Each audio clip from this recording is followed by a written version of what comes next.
Hello everyone, আজকে আপনাদের জন্য আবারও নিয়ে এসেছি একটি নতুন ডায়াগ্রাম। এর মাধ্যমে আপনারা জানতে পারবেন কিভাবে how to make disconnect timer electrical wiring diagram তৈরি করা হয়। চলুন দেখে নিই কিভাবে তৈরি করা হয়। MCB miniature circuit breaker. Contactor হলো ইলেকট্রোম্যাগনেটিক চালিত switch. Timer relay red first phase positive line MCB তে কানেকশন দেওয়া হলো, second phase positive line MCB তে কানেকশন দেওয়া হলো, blue third phase positive line MCB তে কানেকশন দেওয়া হলো, নেগেটিভ লাইন এমসিবি তে কানেকশন দেওয়া হলো। First phase second phase third phase ও নেগেটিভ লাইন কন্ডাক্টরে কানেকশন দেওয়া হলো।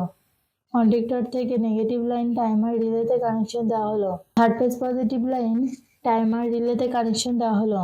ফার্স্ট ফেজ পজিটিভ লাইন টাইমারে কানেকশন দেওয়া হলো। First phase second phase third phase positive line contactor থেকে আউটপুট লাইনে কানেকশন দেওয়া হলো। এই ডায়াগ্রামটি পুরোপুরি সম্পূর্ণ হয়েছে। এভাবে আপনারা আপনাদের বাসা বাড়িতে তৈরি করতে পারবেন। ভিডিওটির সাথে থাকার জন্য ধন্যবাদ। ভিডিওটি ভালো লাগলে লাইক ও সাবস্ক্রাইব করবেন।